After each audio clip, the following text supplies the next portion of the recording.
Hi there, welcome to another Wednesday of Facebook Live, and we're super excited to come to you and talk to you about all the fun developments and future things that we have going on.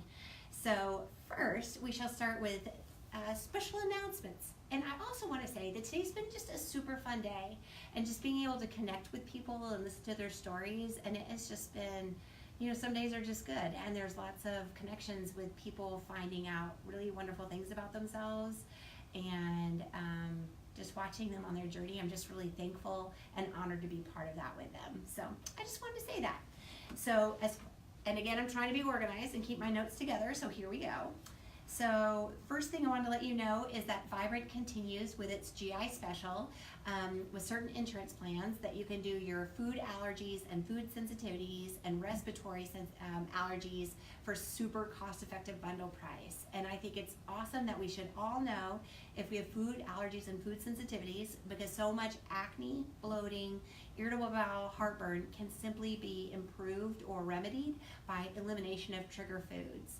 And while they didn't teach me this in medical school, I've been doing this long enough that I just watch people and they get better and they feel better, so it totally works.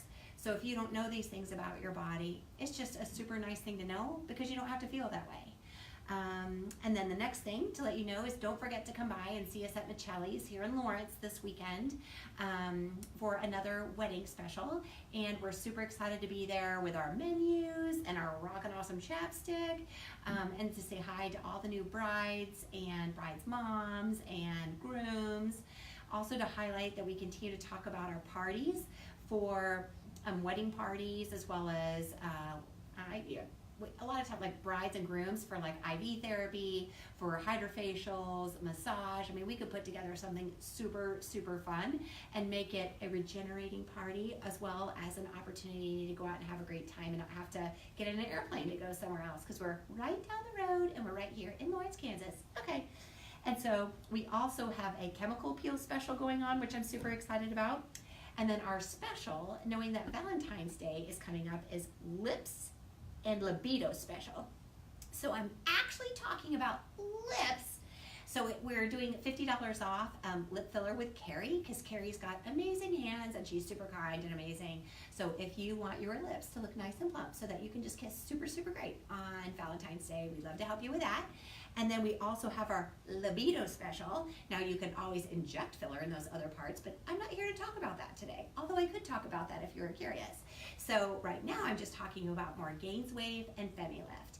And so we are doing a $100 off your package of FemiLift, or $100 off your package of GainsWave until February 14th, or you can double your fun. If you and your partner come in, you each get $200 off your package, like the gum double mint. That is so fun, and I love that commercial. So we thought it would be fun to put it with a special. Okay. And we are just that crazy, and we can kind of do whatever we want. So whenever we're like, hey, I like a slice of gum, that's funny. I'm like, let's make a double mint special with our libido package.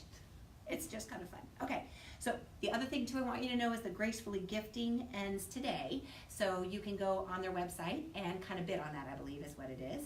And then don't forget our January the 30th, we're doing our Wellness Wednesday first one, where we have Jason, who's an amazing acupuncturist from Blue Ginkgo. He's going to come up and be with us. And then Mindy will be doing chair massages that night.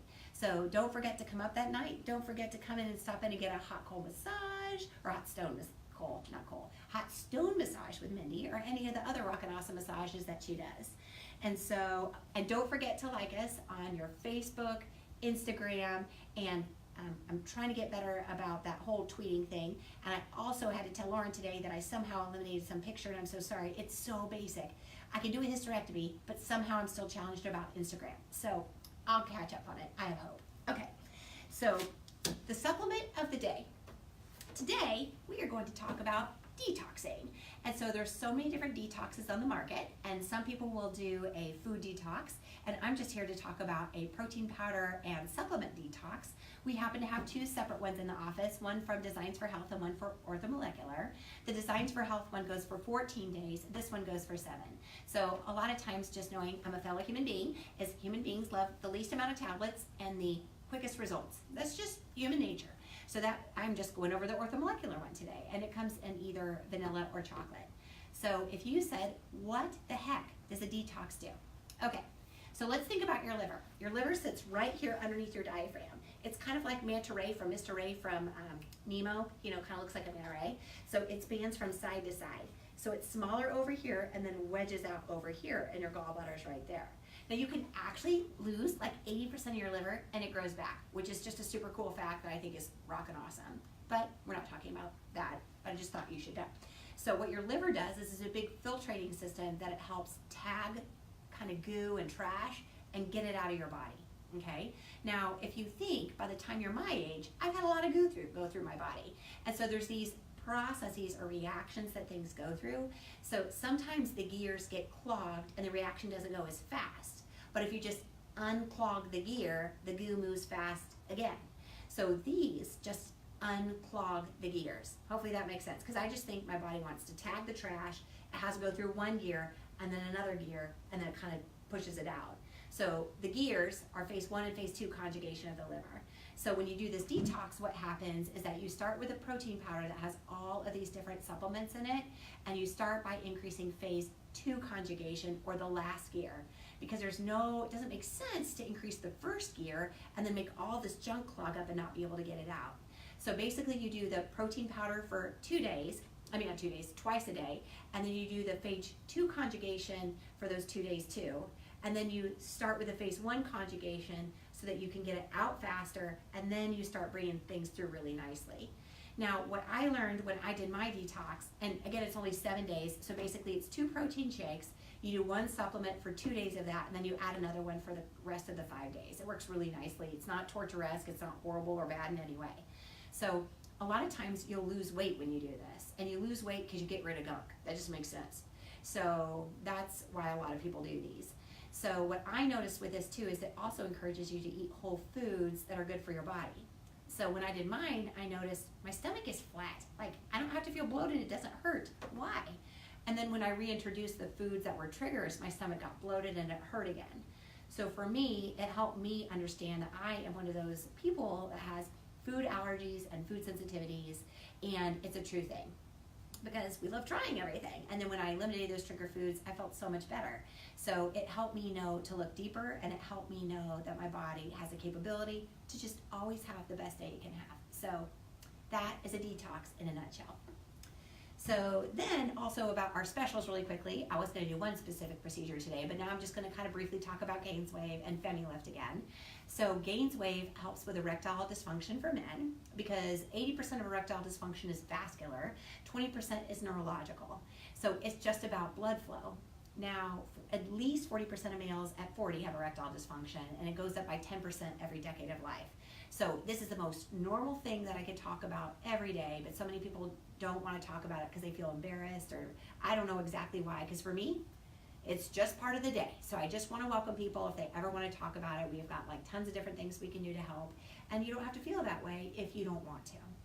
Now, the FemiLift helps with vaginal lubrication. It also helps with stress urinary incontinence.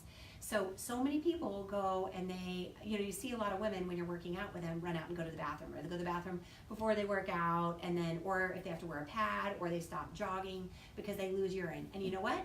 You don't have to feel that way. So for the appropriate candidate, which is a lot of us, actually you can laser resurface your vagina. It doesn't hurt, and it makes the collagen regenerate itself, which gives more support to the urethra, and then you can go to class and not have accidents, and that feels good, and you feel great about your body. So of course your body wants to regenerate. Now, for libido-wise, sometimes it can also help with intensity of orgasms, and it, again, also help with vaginal lubrication, because when we become menopausal, it gets dry, and if we're supposed to have intercourse and feel good and connected, but it feels like sandpaper, it's hard to connect. So it's just yet another way, free of hormones or in conjunction with hormones, to help women have a better day, because we should all have a great day. So that is what I'll say about those things.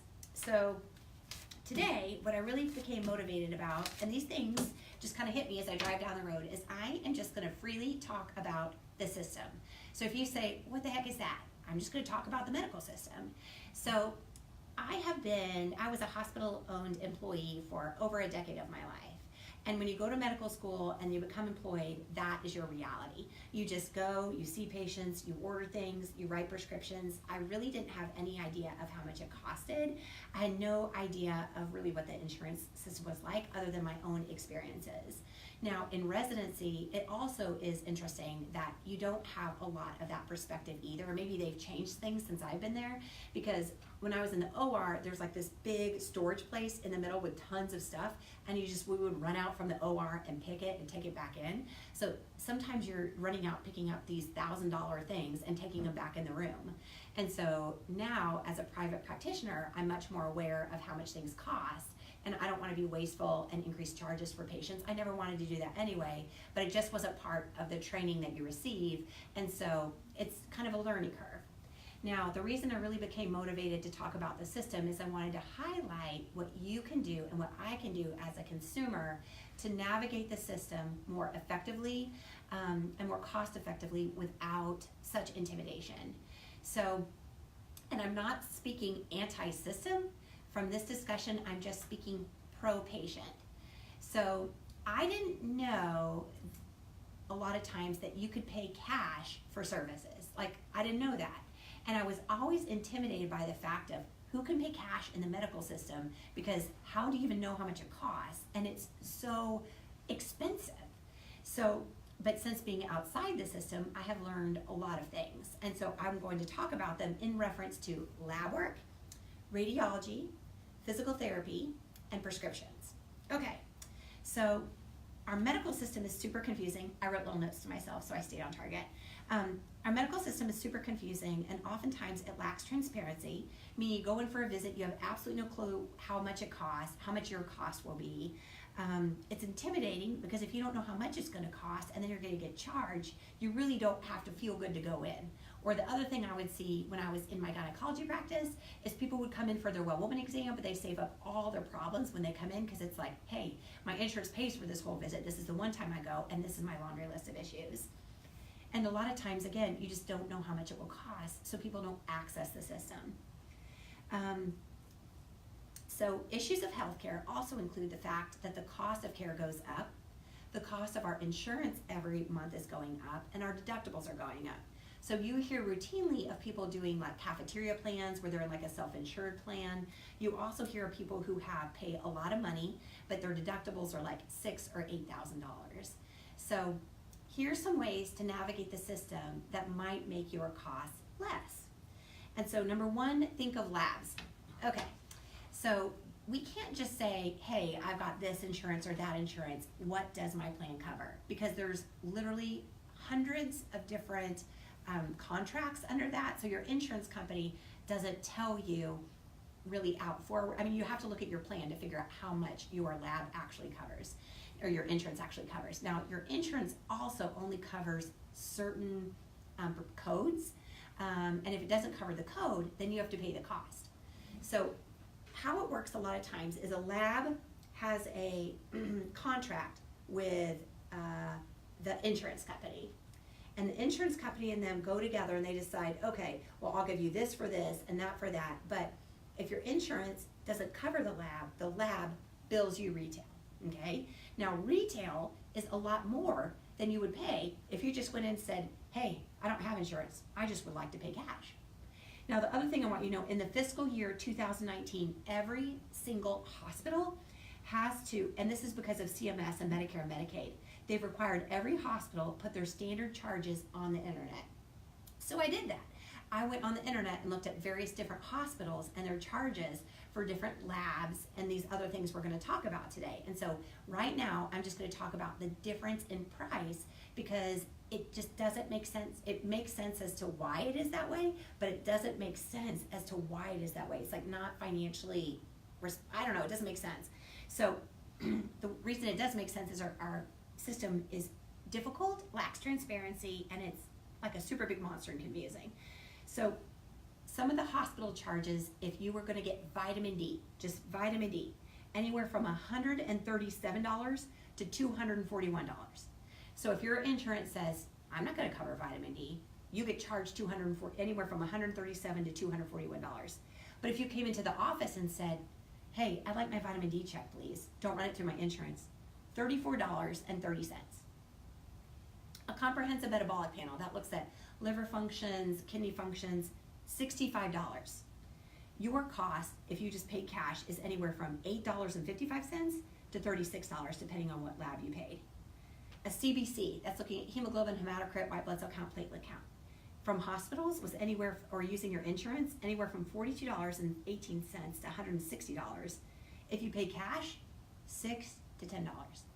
So if you go in and pay cash, you're like, you know you're paying cash, but at least you know, hey, I paid you $6. I don't have to pay you anymore. I'm all done. Yeah, there's no confusion. Like, no one's coming after you afterwards. So it's just impressive that there's that much cost difference and that you have that capability if you want to. So let's use thyroid, another example. TSH, thyroid stimulating hormone, brain telling your thyroid to work. From insurance and your hospital, I found different prices average about $130. $130. If you pay cash, $12. Okay. Food allergy panels, I found it to be about $600. If you had to pay for 20, 5 of them being nuts, $600. Or you could come and get 96 different food allergens, $299. Cortisol, which is your stress hormone. If you go to through these labs or hospital, it was anywhere from $120 to $290. You pay cash, $19 to $22. Testosterone, $232. I know if you pay cash for it, it's like 38 bucks. So that being said, a lot of times you can reduce your lab costs by paying cash because you know the system, you know transparency, and you're done when you leave without the being overwhelmed of not knowing what the heck happened when you left. So let's move on to radiology, or x-rays, right? Okay, so CT scan. CT scan is when you lay inside that big thing and it's like, it's not super noisy. The one that's like super small, that's an MRI. So I'm talking about CT. So a CT scan from the hospital, I could see ranging on average $2,600 to $2,800. There is a radiology place, a couple of them in Kansas City, and their prices are very equivalent. $350 to $400 if you wanted to be a cash pay patient for a CT scan. You just saved yourself $2,300. MRI, anywhere from $3,800, and I'm sorry, I'm still getting over my cold, and I get excited, so my voice goes down. Okay. MR, anywhere from $3,800 to $4,100. If you're cash pay, $550 to $700. You just save yourself a minimum of $3,300, $3,300. An ultrasound of your pelvis. A lot of average hospital, I'm just going to throw out there about $750 to $850. You could pay cash, including the reading, meaning the radiologist looking at it, $125. Gallbladder ultrasound. On average, I found about $700. Gallbladder ultrasound at some of these places that you can pay cash for, which are good places. You know, it's not like they don't know what they're doing. $150. So you just saved yourself $550. So physical therapy. When you go to get physical therapy, the cost that your insurance a lot of times gets, or the average charge, I'm going to say about $250 each time you go. Well, when we're, sometimes there's been various physical therapists that I've worked with that when they're just like charging you themselves, it's like $80. So that was physical therapy. And now let's get to medicines. Okay, so medicines, if you go to like those GoodRx apps, you can kind of type in the medicines that you're on, and you could find the various pharmacies within your zip code where you can get your prescriptions and see how much they cost. Now, sometimes our insurance saves us money, but sometimes our insurance actually can cost us money, or sometimes the fact that our insurance denies coverage makes you not get your medicine, but you don't have to do that. Like sometimes I'll have patients come in and they have recurrent yeast infections, and they can only get one diflucan at a time because their insurance won't let them have more. I'm like, just go to GoodRx, because diflucan's like $4 a pill. And if you need 5 pills so that you don't have recurrent vaginal yeast infections and that makes you feel better, it's well worth the $20 to pay cash for it. You could always do that. So just know you have the option when you go to the pharmacy. You can use your insurance or you don't have to use your insurance. It's your choice. So I just want to empower you to know that look at this price discrepancy. It doesn't make sense. If you are a business person and you're trying to run a cost-effective, efficient business, there's so much markup in the middle that people don't understand. I don't even understand how this business works. So when I'm sitting and talking with a patient, there's me, and then there's you. And I'm like, how do you feel? And you kind of talk through it and you figure out what people needs. But if I'm in the conventional system, I type my report, it goes off to a biller that looks at my report, and they figure out how much can I bill for that. And then that goes to electronically to the insurance company. That's only after it goes through a clearinghouse. And then at the insurance company, they look over it and they can deny it. They could ask for more information. They could call back and ask for more paperwork. I mean, there's a standard amount of them that they kick back so that they just don't have to pay them as fast. So, and then if they don't pay them and you have to call, you sit on hold for like an hour or 2 hours. Do you know how inefficient that is? And just count the many steps that I talked about, not from here to you, but in the middle of the system where it went off to abyss. That's all these people who have to be paid hourly or they're on a salary. They have benefits, they have sick days, they have vacation days. Can you see how expensive this is? And can you also see that if you could pay $8.55 for a comprehensive metabolic panel versus $65, or you could pay $350 for a CT scan, or you could pay $2,800. Like this, it just isn't a really good business model because we have such inefficiencies in the system. So if we are trying to change medicine, if we're trying to change our culture, then we have to look at some of these inefficiencies, and you as a consumer need to be aware that they exist, because you can navigate the system and save yourself money. Now, if you have a low deductible plan, then a lot of this stuff doesn't matter to you. But a lot of us are moving to a higher deductible plan, and this means a lot to us because that means money back in your pocket to get a gym membership, to maybe get some organic food, maybe to just take a day off of work and have like a self-help, mental, positive day. So anyway, I just wanted to let you know that is your choice and that you can do all of these things and you have these options. So I just wanted to raise awareness about this being factual and that you can look up all this stuff on the internet yourself, and at a minimum look at goodrx.com or a like website, and you may find that you may be able to save a lot of money on your prescriptions. So that is all I wanted to talk about today. So Lauren, any questions? We do have a few. Okay. One, to quickly reference back to the prices that you mentioned. Yes. The prices that you mentioned, the higher ones, right, Yep. that were not cash pay. Uh-huh. We just needed clarity for one gal regarding those are the prices that are charged to insurance, or are those the prices that you are responsible for paying after insurance? Okay, that's a great question. So that price actually is what gets billed to your insurance. Now the other confusing thing is 1 year you might have Aetna, 1 year you might have Blue Cross, 1 year you might have United Healthcare, or whatever other plan you have, right? I'm just using examples of some insurance companies that I've heard of. So what happens is all of them have a different negotiated rate with the hospital. So they will pay them more for one thing and less for another thing, where these people will pay more than this thing and less for this thing. So every single person gets charged the same, but what the hospital gets paid or what the actual charge goes through for each person is different. And then what happens from you from year to year is also different depending on your insurance company. Because maybe last year you were with United Healthcare and that negotiated rate was X. But this year, you're with Blue Cross Blue Shield of Kansas, and that negotiated care is Y. So then after that rate goes through, then that rate applies towards your deductible. Now, if you have a high deductible plan, then you pay most of that. But if you have a low deductible plan, you could get paid towards it pretty quickly. So, but still, like a CT scan being $2,800, you're still going to end up paying a lot, where sometimes you'll pay actually less than what your whatever percent would be when you just pay cash. So you just kind of have to do the math yourself, but just know that these places exist. And I hope that answered the question. Okay. And then you and I talked about this earlier, but what is the best advice that you would give to somebody who might be young or just someone who's just in general, generally good health? Yeah. As to, you said there's an initial time when you see that most folks are shocked by the system, and when is that? Right. So I would start by saying the Affordable Care Act, when it went through, there's like 10 things that are covered for all people. And I'll use the examples like a well woman exam.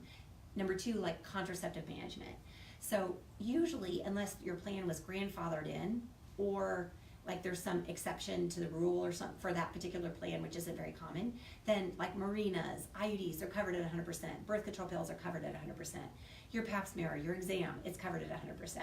But if that visit turns into a sick visit, that sick visit being, hey, I got a discharge, or hey, I just don't feel my best, then that visit turns from a wellness visit to a problem visit, and that visit applies toward your deductible. Now, when you're young and healthy, you just don't access the system very much. It's just like, I don't even know what happens over there. But I have insurance, because a lot of times we think if I have insurance, I'm a good person. And I know that hopefully it doesn't sound weird, but it's just true. We don't want to be a bad person. We don't want to go against the law. We don't want to not be, not do what people want us to do. So when you get pregnant a lot of times, and when people have a baby, it's the first time they've actually had to incur a big charge on their health insurance. Now, a lot of maternity is covered, but some of it is not, and everyone's plan is different. And the other thing too is sometimes if you're having your baby and you're pregnant for half the year on one deductible and half the year on the other, then sometimes both those apply. So it just gets kind of confusing too, depending on when your service is for a big charge around your deductible. So pregnancy, though, is one of the first times that women who are otherwise healthy access the system in this way, or like surgery. What would your best advice be for someone in that scenario? In that scenario? Mm-hmm. So what I would do with that is just know, hey, if you know the Affordable Care Act, and although, government always changes, the rules are constantly changing, which also makes this really hard to ever get in a system and consistency, because just the minute you think you get it is the minute it changes. You are your best advocate. So know that these other resources out there exist. If you are a young, I think actually the right answer depends on you. If someone has a lot of illness, it's nice for them to have a low deductible plan, or just have something set because they can actually factor in costs, so they can have a budget. Sometimes people want to pay more every month for their plan and have a lower deductible, especially if they have a family, because at least they can budget that way and they don't have all these unforeseen expenses. A lot of people also have HSA accounts where those help pick up for things that your insurance doesn't pick up that are medically oriented. Like if you're taking a supplement sometimes for a medical condition, a lot of times that HSA can pay for that. Or if you have childcare, a lot of times your HSA can pay toward your childcare, which also makes it so much less expensive because they're pre-tax dollars. But if you don't use it before the end of the year, they go away a lot of times. So if I was young and healthy and didn't access the system, it depends on your personality. If you're more of I want to keep the money in my pocket, but I keep a lot of money in the bank, then if you took a higher deductible plan, then you're going to pay less every month, and maybe you don't need that. Maybe you won't need that coverage, right? And you just go in for your Well Woman exam, go to GoodRx and get your birth control pills or whatever it is, and it's super cheap. But if you are more, you don't want to have money in the bank, and if you had a surgery that would really like bum you out, then you could lower your deductible and pay higher, because then you would always know what your maximum out-of-pocket expense would be. So I think it depends on your health. I think it depends on the type of person that you are. Gotcha.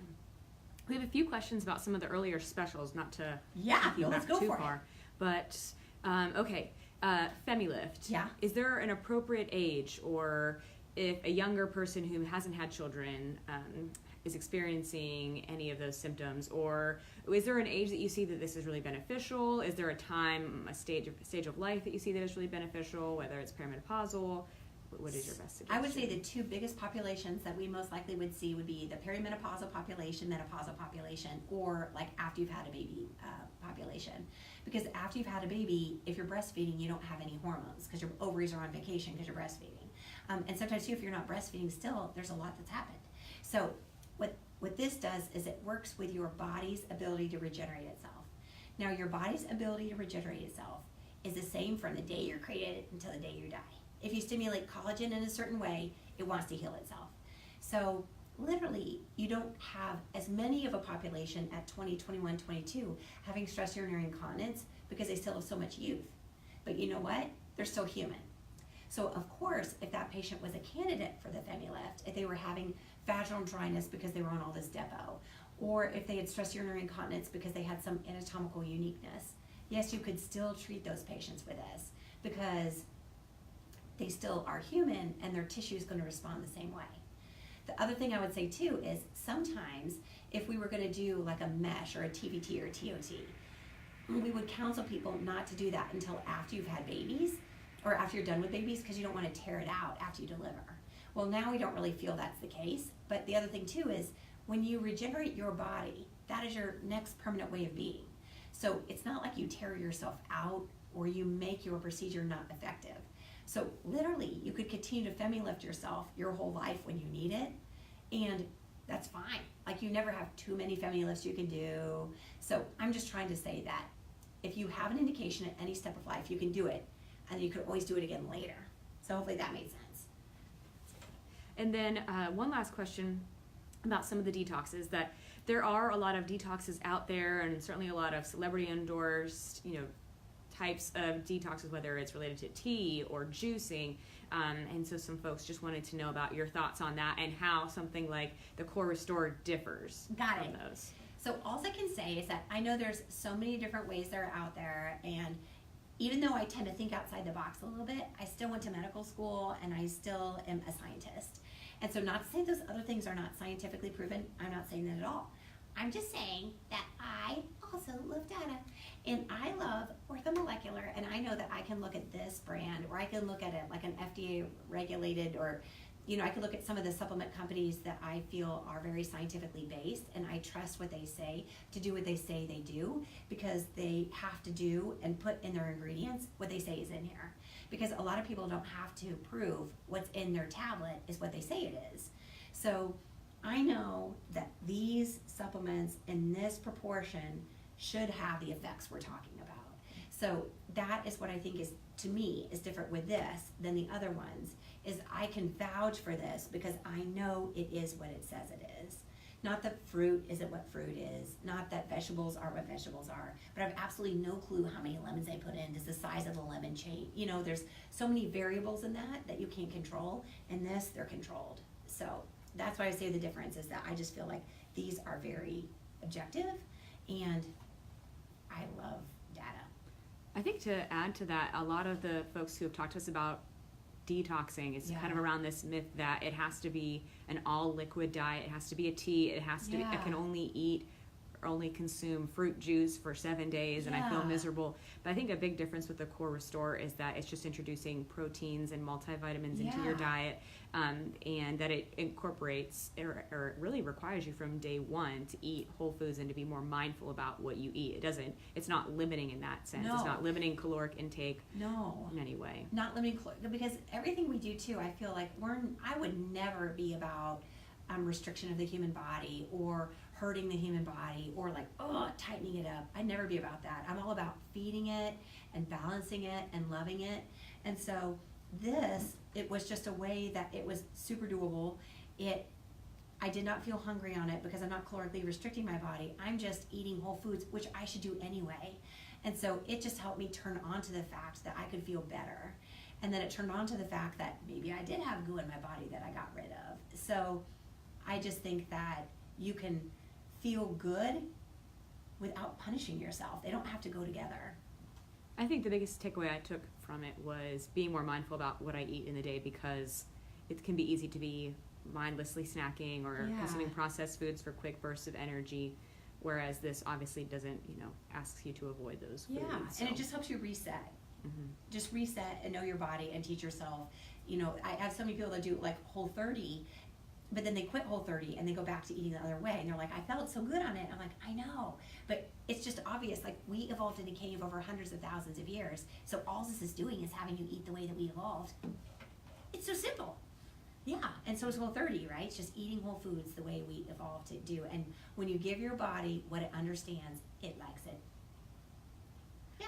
That's all the questions that we have. Yay! Well, I hope this was super helpful. If you have questions, just let us know. And I hope you have a great day, and we'll see you next week. As always, building our Monday, Wednesday positivity list. So if anybody ever needs weekly emails, bi-weekly emails, we send all kind of messages out to folks just looking for a bit of a pick-me-up or someone to know that we're in your corner. And a lot of folks who like our page and share our page, we're thankful. There's also a handful of folks who have our little invite in their list. So if you can go in and like our page and share our videos, because we want to help as many folks as we possibly can, that would be great. That's awesome, because we are all about here helping make the world a better place and just helping you know that we care about you, your day, and we're all here for a reason. All right. Thanks, and have a great day. Have a great day.